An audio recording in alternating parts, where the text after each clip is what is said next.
ಅನನ್ಯ ಭಟ್ ಧರ್ಮಸ್ಥಳದಲ್ಲಿ ಕಾಣೆಯಾಗಿದ್ದಾರೆ ಅಂತೇಳಿ ಹೇಳದಂತ ಕ್ಯಾರೆಕ್ಟರ್ ಅನನ್ಯ ಭಟ್ ಅವರ ಫೋಟೋವನ್ನ ಅವರ ತಾಯಿ ಮೊನ್ನೆ ತಮ್ಮ ವಕೀಲರ ಜೊತೆ ರಿವೀಲ್ ಮಾಡಿದ್ರು. ಈ ಫೋಟೋದ ಅಸಲಿಯತ್ತು ಈಗ, ಈ ಫೋಟೋದ ರಹಸ್ಯ ಈಗ ರಿಪಬ್ಲಿಕ್ ಕನ್ನಡ ಬಯಲು ಮಾಡ್ತಾ ಇದೆ. ಇದು Republic Kannada master exclusive story. ಅಸಲಿಗೆ ಅನನ್ಯ ಭಟ್ ಅಸ್ತಿತ್ವ ಇರೋದು ನಿಜಾನಾ?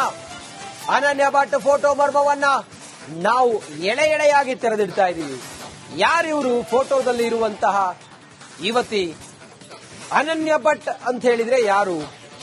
ಈ ಫೋಟೋದಲ್ಲಿರುವಂತಹ ಮಹಿಳೆಗೂ ಅನನ್ಯ ಭಟ್ಗೂ ಏನ್ ಸಂಬಂಧ? ಇದೆಲ್ಲವನ್ನ Republic Kannada pin to pin ಎಳೆ ಎಳೆಯಾಗಿ ನಿಮ್ಮ ಮುಂದೆ ತೆರೆದಿಡ್ತಾ ಇದೆ. ಸುಜಾತಾ ಭಟ್ ಅವರು ಹೇಳ್ದಂಗೆ ನನ್ನ ಮಗಳು ಕಾಣೆಯಾಗಿದ್ಲು. ಧರ್ಮಸ್ಥಳದ ಸ್ನಾನಘಟ್ಟದಲ್ಲಿ ಅವರು ಕಾಣೆಯಾದವರು ಮತ್ತೆ ನಂಗೆ ಸಿಗ್ಲೇ ಇಲ್ಲ, ನಾನು ಕಂಪ್ಲೇಂಟ್ ಕೊಟ್ಟಿದ್ದೆ ಅಂತೇಳಿ ಹೇಳಿದ್ರು. ಆದ್ರೆ ಯಾವುದೇ ಪ್ರಯೋಜನ ಆಗಿಲ್ಲ ಅಂತೇಳಿ ಹೇಳಿದ್ರಲ್ಲ, ಅದೇ ಅನನ್ಯ ಭಟ್ ಯಾರು, ಏನು, ಎತ್ತ ಅನ್ನೋದನ್ನ ನಾವು ನಿಮ್ಮ ಮುಂದೆ ಎಳೆ ಎಳೆಯಾಗಿ ತೆರೆದಿಡ್ತಾ ಇದೀವಿ ನೋಡಿ. ಸುಜಾತಾ ಭಟ್ ಯಾರದ್ದೋ ಮನೆಯ ಸೊಸೆಯನ್ನ ತನ್ನ ಮಗಳು ಅನನ್ಯ ಅಂತೇಳಿ ಹೇಳಿದ್ರ? Question mark. 2005ರಿಂದ ಬನಶಂಕರಿಯಲ್ಲಿ ಕೇರ್ ಟೇಕರ್ ಆಗಿ ಸುಜಾತಾ ಭಟ್ ಕೆಲಸ ಮಾಡ್ತಾ ಇದ್ರು. 20 ವರ್ಷಗಳಿಂದ ಕೇರ್ ಟೇಕರ್ ಆಗಿ ರಂಗಪ್ರಸಾದ್ ಅನ್ನೋರ ಮನೆಯಲ್ಲಿ ಕೆಲಸ ಮಾಡ್ತಾ ಇದ್ದ ಸುಜಾತಾ ಭಟ್ ಆ ಮನೆಯ ಸೊಸೆ ವಸಂತ ಜೊತೆ ಸುಜಾತಾ ಭಟ್ ಅನ್ಯೋನ್ಯತೆಯನ್ನ ಸಂಪಾದಿಸಿದ್ರು. 2007ರಲ್ಲಿ ಅನಾರೋಗ್ಯದಿಂದ ವಸಂತ ಅವರು ಸಾವನ್ನಪ್ತಾರೆ. ಅವ್ರ ಮನೆಯ ಆಲ್ಬಂನಲ್ಲಿ ವಸಂತ ಅವರ ಫೋಟೋ ಇರುತ್ತೆ. ಆ ಫೋಟೋವನ್ನ ಇದೇ ಸುಜಾತಾ ಭಟ್ ಎತ್ತಿಟ್ಕೊಂಡಿದ್ರು. ಸುಜಾತಾ ಭಟ್ ನೋಡಿ ಆ ಫೋಟೋ ಇಟ್ಕೊಂಡಿದ್ರು. ಸತ್ತ ಮಹಿಳೆಯ ಫೋಟೋವನ್ನ ತೋರಿಸಿ ನನ್ನ ಮಗಳು ಅಂತ ಹೇಳಿ ಯಾಮಾರಿಸಿದ್ರ ಸುಜಾತಾ ಭಟ್. ಇದು ಒಂದ್ ವೇಳೆ ಸತ್ಯ ಆಗಿದ್ದಿದ್ರೆ ಸುಜಾತಾ ಭಟ್ ಕಾನೂನಿನ ರೀತಿಯಲ್ಲಿ ಶಿಕ್ಷೆ ಆಗ್ಬೇಕು. ಅವರಿಗೆ ಎಲ್ಲರೂ ದಾರಿ ತಪ್ಪಿಸಿದ್ದಾರೆ. ಒಂದು ವೇಳೆ ಅನನ್ಯ ಭಟ್ ಅನ್ನೋ ಮಗಳಿಗೆ ಅನ್ಯಾಯ ಆಗಿದೆ ಅನ್ನೋದಾದ್ರೆ ರಿಪಬ್ಲಿಕ್ ಕನ್ನಡ ನಿಮ್ ಜೊತೆಗೆ ನಿಂತ್ಕೊಳ್ಳುತ್ತೆ. ಸುಜಾತಾ ಭಟ್ ಅವರೇ, ನಿಮ್ ಜೊತೆಗೆ ನಾವಿರ್ತೀವಿ. ನಿಮಗೆ ನ್ಯಾಯ ಸಿಗೋವರೆಗೂ ಕೂಡ ನಿಮ್ ಹೋರಾಟದಲ್ಲಿ ನಾವಿರ್ತೀವಿ. ನಿಮಗೆ ನ್ಯಾಯ ಸಿಗಲೇಬೇಕು, ನಿಮ್ ಮಗಳಿಗೆ ನ್ಯಾಯ ಸಿಗಲೇಬೇಕು. ನಿಮ್ ಮಗಳು ಕಣ್ಮರೆ ಆಗಿದ್ದೇ ಹೌದಾಗಿದ್ದಿದ್ರೆ, ಆ ಫೋಟೋದಲ್ಲಿರೋದು ನಿಮ್ ಮಗಳೇ ಆಗಿದ್ದಿದ್ರೆ ನ್ಯಾಯ ಸಿಗಲೇಬೇಕು. ಅಲ್ಲಿವರೆಗೂ ಕೂಡ ನಿಮ್ ಜೊತೆಲಿ ನಾವಿರ್ತೀವಿ. ಆದ್ರೆ ಇದೇನಾದ್ರೂ ಎಐ ಜನರೇಟ್ ಮಾಡಿರೋ ಫೋಟೋ ಅಥವಾ ಇದೇನಾದ್ರೂ ವಸಂತ ಅವ್ರು ಮೃತಪಟ್ಟಿದ್ರಲ್ಲ 2003ರಲ್ಲಿ, ಅವರ ಫೋಟೋ ಏನಾದ್ರೂ ಆಗಿತ್ತು ಅನ್ನೋದಾದ್ರೆ ನೀವು ಶಿಕ್ಷೆ ಅನುಭವಿಸೋದಕ್ಕೆ ನೀವು ರೆಡಿ ಇರಬೇಕು. ನೀವು ಜನರ ದಾರಿ ತಪ್ಪಿಸಿದ್ದೀರಿ. ನೀವು ಧರ್ಮಸ್ಥಳ ಅನ್ನೋ ಹಿಂದೂಗಳ ಧಾರ್ಮಿಕ ಪವಿತ್ರ ಕ್ಷೇತ್ರ ಅದು. ನಾವೆಲ್ಲರೂ ಕೂಡ ಭಕ್ತಿಯಿಂದ ಹೋಗಿ ಪೂಜೆ ಮಾಡುವಂತ, ಕೈ ಮುಗಿಯುವಂತ, ಬೇಡಿಕೊಳ್ಳುವಂತ ಧರ್ಮಸ್ಥಳ ಅದು, ಧರ್ಮದ ನೆಲೆ ಅದು. ಅಲ್ಲಿ ಈ ರೀತಿಯ ಸುಳ್ಳು ಕಥೆಗಳನ್ನ ಕಟ್ಟಿ ಜನರ ದಾರಿಯನ್ನ ತಪ್ಪಿಸಿದ್ದೀರಿ ಅನ್ನೋದಾದ್ರೆ ನೀವು ಅದನ್ನ ಅನುಭವಿಸೋದಕ್ಕೆ ರೆಡಿ ಇರಬೇಕು. ನೋಡಿ, ಇದು ಫ್ಯಾಕ್ಟ್ ಅನ್ನೋದು ಈಗ ರಿಪಬ್ಲಿಕ್ ಕನ್ನಡ ಒಂದಿಷ್ಟು ಇನ್ವೆಸ್ಟಿಗೇಷನ್ ಜರ್ನಲಿಸಂನ ಭಾಗವಾಗಿ ನಾವೊಂದಿಷ್ಟು ಮಾಹಿತಿಯನ್ನ ಕಲೆ ಹಾಕಿದಾಗ ನಮಗೆ ಸಿಕ್ಕಿರುವಂತ ಮಾಹಿತಿ ಇದು. ಎಸ್ಐಟಿ ಅಧಿಕಾರಿಗಳು ಈ ಆಧಾರದ ಮೇಲೆ ಈಗ ತನಿಖೆಯನ್ನು ಮಾಡ್ತಾ ಇದ್ದಾರೆ. ತನಿಖೆಯ ನಂತರವೇ ಸತ್ಯಾಸತ್ಯತೆ ಏನು ಅಂತ ಹೇಳಿ ತಿಳಿದು ಬರಬೇಕಾಗಿದೆ. ತನಿಖೆ ನಂತರ ಒಂದು ಕ್ಲಾರಿಟಿ ಸಿಗುತ್ತೆ. ಸದ್ಯ ಸತ್ತ ಮಹಿಳೆಯ ಫೋಟೋವನ್ನ ಸುಜಾತಾ ಭಟ್ ಅವರು ತೋರಿಸಿ ನನ್ನ ಮಗಳು ಅಂತೇಳಿ ಹೇಳಿದ್ದು ನಿಜ ಅನ್ನೋದಾದ್ರೆ ಮುಂದೆ ಕಾನೂನಿನ ರೀತಿಯಲ್ಲಿ ಅವರು ಅದನ್ನ ಅನುಭವಿಸಬೇಕಾಗುತ್ತೆ, ಶಿಕ್ಷೆಯನ್ನ ಅನುಭವಿಸಬೇಕಾಗುತ್ತೆ. ನೋಡಿ, ಮುಂದುವರೆದು ಗಮನಿಸ್ತಾ ಇದ್ರೆ ರಂಗಪ್ರಸಾದ್ ಪುತ್ರ ಶ್ರೀವತ್ಸ ಅವರ ಪತ್ನಿಯೇ ಈ ವಸಂತ. ಕೆಲ ವರ್ಷಗಳ ಹಿಂದೆ ತೀರ್ಕೊಂಡಿದ್ರು. ಇಬ್ರು ಗಂಡ ಹೆಂಡತಿ ಇಬ್ರು ತೀರ್ಕೊಂಡಿದ್ರು. ಈ ಫೋಟೋವನ್ನ, ವಸಂತ ಫೋಟೋವನ್ನ ಅನನ್ಯ ಭಟ್ ಅಂತೇಳಿ ಬಿಂಬಿಸೋದಕ್ಕೆ ಹೊರಟ.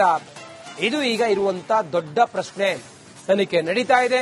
ನಾವೊಂದಿಷ್ಟು ಡಾಟಾವನ್ನ ಸಂಗ್ರಹಿಸಿದ್ದೀವಿ, ನಾವೊಂದಿಷ್ಟು ಎಕ್ಸ್ಪ್ಲೋರ್ ಮಾಡ್ತಾ ಇದ್ದೀವಿ.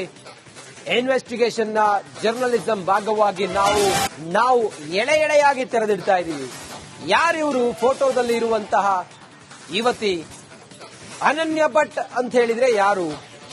ಈ ಫೋಟೋದಲ್ಲಿರುವಂತಹ ಮಹಿಳೆಗೂ ಅನನ್ಯ ಭಟ್ಗೂ ಏನ್ ಸಂಬಂಧ? ಇದೆಲ್ಲವನ್ನ Republic Kannada pin to pin ಎಳೆ ಎಳೆಯಾಗಿ ನಿಮ್ಮ ಮುಂದೆ ತೆರೆದಿಡ್ತಾ ಇದೆ. ಸುಜಾತಾ ಭಟ್ ಅವರು ಹೇಳ್ದಂಗೆ ನನ್ನ ಮಗಳು ಕಾಣೆಯಾಗಿದ್ಲು. ಧರ್ಮಸ್ಥಳದ ಸ್ನಾನಘಟ್ಟದಲ್ಲಿ ಅವರು ಕಾಣೆಯಾದವರು ಮತ್ತೆ ನಂಗೆ ಸಿಗ್ಲೇ ಇಲ್ಲ, ನಾನು ಕಂಪ್ಲೇಂಟ್ ಕೊಟ್ಟಿದ್ದೆ ಅಂತೇಳಿ ಹೇಳಿದ್ರು, ಆದ್ರೆ ಯಾವುದೇ ಪ್ರಯೋಜನ ಆಗಿಲ್ಲ ಅಂತೇಳಿ ಹೇಳಿದ್ರಲ್ಲ, ಅದೇ ಅನನ್ಯ ಭಟ್ ಯಾರು ಏನು ಎತ್ತ ಅನ್ನೋದನ್ನ ನಾವು ನಿಮ್ಮ ಮುಂದೆ ಎಳೆ ಎಳೆಯಾಗಿ ತೆರೆದಿಡ್ತಾ ಇದೀವಿ ನೋಡಿ. ಸುಜಾತಾ ಭಟ್ ಯಾರದ್ದೋ ಮನೆಯ ಸೊಸೆಯನ್ನ ತನ್ನ ಮಗಳು ಅನನ್ಯ ಅಂತೇಳಿ ಹೇಳಿದ್ರ? Question mark. 2005ರಿಂದ ಬನಶಂಕರಿಯಲ್ಲಿ ಕೇರ್ ಟೇಕರ್ ಆಗಿ ಸುಜಾತಾ ಭಟ್ ಕೆಲಸ ಮಾಡ್ತಾ ಇದ್ರು. 20 ವರ್ಷಗಳಿಂದ ಕೇರ್ ಟೇಕರ್ ಆಗಿ ರಂಗಪ್ರಸಾದ್ ಅನ್ನೋರ ಮನೆಯಲ್ಲಿ ಕೆಲಸ ಮಾಡ್ತಾ ಇದ್ದ ಸುಜಾತಾ ಭಟ್ ಆ ಮನೆಯ ಸೊಸೆ ವಸಂತ ಜೊತೆ ಸುಜಾತಾ ಭಟ್ ಅನ್ಯೋನ್ಯತೆಯನ್ನ ಸಂಪಾದಿಸಿದ್ರು. 2007ರಲ್ಲಿ ಅನಾರೋಗ್ಯದಿಂದ ವಸಂತ ಅವರು ಸಾವನ್ನಪ್ತಾರೆ. ಅವ್ರ ಮನೆಯ ಆಲ್ಬಂನಲ್ಲಿ ವಸಂತ ಅವರ ಫೋಟೋ ಇರುತ್ತೆ. ಆ ಫೋಟೋವನ್ನ ಇದೇ ಸುಜಾತಾ ಭಟ್ ಎತ್ತಿಟ್ಕೊಂಡಿದ್ರು. ಸುಜಾತಾ ಭಟ್ ನೋಡಿ ಆ ಫೋಟೋ ಇಟ್ಕೊಂಡಿದ್ರು. ಸತ್ತ ಮಹಿಳೆಯ ಫೋಟೋವನ್ನ ತೋರಿಸಿ ನನ್ನ ಮಗಳು ಅಂತ ಹೇಳಿ ಯಾಮಾರಿಸಿದ್ರ ಸುಜಾತಾ ಭಟ್.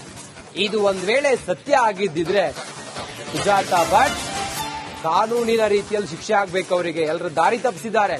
ಒಂದು ವೇಳೆ ಅನನ್ಯ ಭಟ್ ಅನ್ನೋ ಮಗಳಿಗೆ ಅನ್ಯಾಯ ಆಗಿದೆ ಅನ್ನೋದಾದ್ರೆ ರಿಪಬ್ಲಿಕ್ ಕನ್ನಡ ನಿಮ್ ಜೊತೆಗೆ ನಿಂತ್ಕೊಳ್ಳುತ್ತೆ. ಸುಜಾತಾ ಭಟ್ ಅವರೇ, ನಿಮ್ ಜೊತೆಗೆ ನಾವಿರ್ತೀವಿ. ನಿಮಗೆ ನ್ಯಾಯ ಸಿಗೋವರೆಗೂ ಕೂಡ ನಿಮ್ ಹೋರಾಟದಲ್ಲಿ ನಾವಿರ್ತೀವಿ. ನಿಮಗೆ ನ್ಯಾಯ ಸಿಗಲೇಬೇಕು, ನಿಮ್ ಮಗಳಿಗೆ ನ್ಯಾಯ ಸಿಗಲೇಬೇಕು. ನಿಮ್ ಮಗಳು ಕಣ್ಮರೆ ಆಗಿದ್ದೇ ಹೌದಾಗಿದ್ದಿದ್ರೆ, ಆ ಫೋಟೋದಲ್ಲಿರೋದು ನಿಮ್ ಮಗಳೇ ಆಗಿದ್ದಿದ್ರೆ ನ್ಯಾಯ ಸಿಗಲೇಬೇಕು. ಅಲ್ಲಿವರೆಗೂ ಕೂಡ ನಿಮ್ ಜೊತೆಲಿ ನಾವಿರ್ತೀವಿ. ಆದ್ರೆ ಇದೇನಾದ್ರೂ AI ಜನರೇಟ್ ಮಾಡಿರೋ ಫೋಟೋ ಅಥವಾ ಇದೇನಾದ್ರೂ ವಸಂತ ಅವ್ರು ಮೃತಪಟ್ಟಿದ್ರಲ್ಲ 2003ರಲ್ಲಿ, ಅವರ ಫೋಟೋ ಏನಾದ್ರೂ ಆಗಿತ್ತು ಅನ್ನೋದಾದ್ರೆ ನೀವು ಶಿಕ್ಷೆ ಅನುಭವಿಸೋದಕ್ಕೆ ನೀವು ರೆಡಿ ಇರಬೇಕು. ನೀವು ಜನರ ದಾರಿ ತಪ್ಪಿಸಿದ್ದೀರಿ. ನೀವು ಧರ್ಮಸ್ಥಳ ಅನ್ನೋ ಹಿಂದೂಗಳ ಧಾರ್ಮಿಕ ಪವಿತ್ರ ಕ್ಷೇತ್ರ ಅದು. ನಾವೆಲ್ಲರೂ ಕೂಡ ಭಕ್ತಿಯಿಂದ ಹೋಗಿ ಪೂಜೆ ಮಾಡುವಂತ, ಕೈ ಮುಗಿಯುವಂತ, ಬೇಡಿಕೊಳ್ಳುವಂತ ಧರ್ಮಸ್ಥಳ ಅದು, ಧರ್ಮದ ನೆಲೆ ಅದು. ಅಲ್ಲಿ ಈ ರೀತಿಯ ಸುಳ್ಳು ಕಥೆಗಳನ್ನ ಕಟ್ಟಿ ಜನರ ದಾರಿಯನ್ನ ತಪ್ಪಿಸಿದ್ದೀರಿ ಅನ್ನೋದಾದ್ರೆ ನೀವು ಅದನ್ನ ಅನುಭವಿಸೋದಕ್ಕೆ ರೆಡಿ ಇರಬೇಕು. ನೋಡಿ, ಇದು ಫ್ಯಾಕ್ಟ್ ಅನ್ನೋದು ಈಗ ರಿಪಬ್ಲಿಕ್ ಕನ್ನಡ ಒಂದಿಷ್ಟು ಇನ್ವೆಸ್ಟಿಗೇಷನ್ ಜರ್ನಲಿಸಂನ ಭಾಗವಾಗಿ ನಾವೊಂದಿಷ್ಟು ಮಾಹಿತಿಯನ್ನ ಕಲೆ ಹಾಕಿದಾಗ ನಮಗೆ ಸಿಕ್ಕಿರುವಂತ ಮಾಹಿತಿ ಇದು. SIT ಅಧಿಕಾರಿಗಳು ಈ ಆಧಾರದ ಮೇಲೆ ಈಗ ತನಿಖೆಯನ್ನು ಮಾಡ್ತಾ ಇದ್ದಾರೆ. ತನಿಖೆಯ ನಂತರವೇ ಸತ್ಯಾಸತ್ಯತೆ ಏನು ಅಂತ ಹೇಳಿ ತಿಳಿದು ಬರಬೇಕಾಗಿದೆ. ತನಿಖೆ ನಂತರ ಒಂದು ಕ್ಲಾರಿಟಿ ಸಿಗುತ್ತೆ. ಸದ್ಯ ಸತ್ತ ಮಹಿಳೆಯ ಫೋಟೋವನ್ನ ಸುಜಾತಾ ಭಟ್ ಅವರು ತೋರಿಸಿ ನನ್ನ ಮಗಳು ಅಂತೇಳಿ ಹೇಳಿದ್ದು ನಿಜ ಅನ್ನೋದಾದ್ರೆ ಮುಂದೆ ಕಾನೂನಿನ ರೀತಿಯಲ್ಲಿ ಅವರು ಅದನ್ನ ಅನುಭವಿಸಬೇಕಾಗುತ್ತೆ, ಶಿಕ್ಷೆಯನ್ನ ಅನುಭವಿಸಬೇಕಾಗುತ್ತೆ. ನೋಡಿ, ಮುಂದುವರೆದು ಗಮನಿಸ್ತಾ ಇದ್ರೆ ರಂಗಪ್ರಸಾದ್ ಪುತ್ರ ಶ್ರೀವತ್ಸ ಅವರ ಪತ್ನಿಯೇ ಈ ವಸಂತ. ಕೆಲ ವರ್ಷಗಳ ಹಿಂದೆ ತೀರ್ಕೊಂಡಿದ್ರು. ಇಬ್ರು ಗಂಡ ಹೆಂಡತಿ ಇಬ್ರು ತೀರ್ಕೊಂಡಿದ್ರು. ಈ ಫೋಟೋವನ್ನ, ವಸಂತ ಫೋಟೋವನ್ನ ಅನನ್ಯ ಭಟ್ ಅಂತೇಳಿ ಬಿಂಬಿಸೋದಕ್ಕೆ